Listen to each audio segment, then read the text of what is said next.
রাকসু নির্বাচন যতই এগিয়ে আসছে ততই যেন বাড়ছে সাইবার বুলিংয়ের অভিযোগ। নারী প্রার্থীরা বলছেন সামাজিক যোগাযোগ মাধ্যমের বিভিন্ন পোস্ট ও কমেন্ট নিয়ে প্রতিনিয়ত আতঙ্কে থাকতে হয়। তবে এসব গ্রুপগুলোর মডারেটরদের দাবি লোকবল কম থাকায় সাইবার বুলিং ঠেকানো যাচ্ছে না।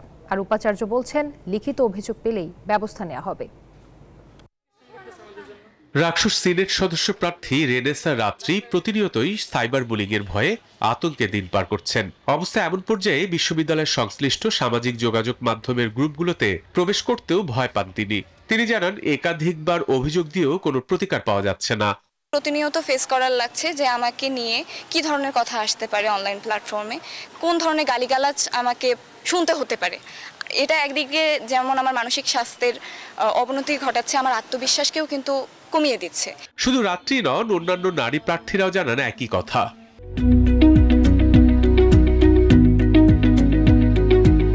তাদের অভিযোগ বিশ্ববিদ্যালয়ের সংশ্লিষ্ট গ্রুপগুলো থেকে পরিকল্পিতভাবে নারী প্রার্থীদের সাইবার বুলিং করা হচ্ছে।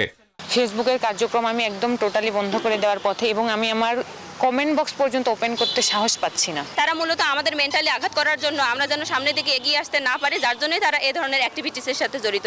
এমন শব্দচয়ন করা হয়েছে রাজশাহী বিশ্ববিদ্যালয় পরিবার, রাজশাহী বিশ্ববিদ্যালয় সংসদ গ্রুপগুলোতে, যেখানে নারীরা আমরা নিজেরা শঙ্কিত।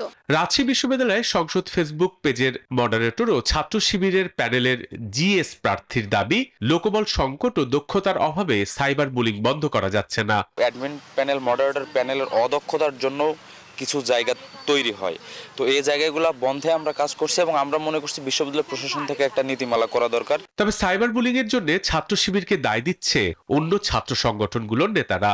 কে যে শিবির আর কে যে সাধারণ শিক্ষার্থী, এইটি ডিফাইন করাই তো অনেক কষ্টকর হয়ে যাচ্ছে। গ্রুপগুলা ক্রিয়েট করেছিল বিশ্ববিদ্যালয়ের বিভিন্ন সমন্বয়কেরা, কিন্তু পরবর্তী সময়ে আমরা দেখলাম এই গ্রুপগুলোর মাধ্যমে বিভিন্ন জনের চরিত্র হনন, বিশেষ করে তারা যাদেরকে রাজনৈতিক প্রতিপক্ষ মনে করে তাদের চরিত্র হননের একটা সংস্কৃতি শুরু হয়েছে, যেটা ধীরে ধীরে পুরো ক্যাম্পাসের সাইবার স্পেসে ছড়িয়ে পড়ে।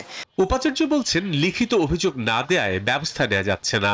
যতক্ষণ পর্যন্ত আমাদের ছেলেমেয়েরা নির্দ্বিধায় তাদের কনসার্নগুলো নিয়ে আমাদের কাছে না আসতে পারছে, ততক্ষণ কিন্তু আপনি খুব বেশি কাজে গতি আনতে পারবেন না। সাইবার বুলিং প্রতিরোধে জড়িতদের বিরুদ্ধে কঠোর আইনি ব্যবস্থার পাশাপাশি সামাজিক প্রতিরোধ গড়ে তোলার আহ্বান জানান বিশ্ববিদ্যালয়ের সংশ্লিষ্টরা।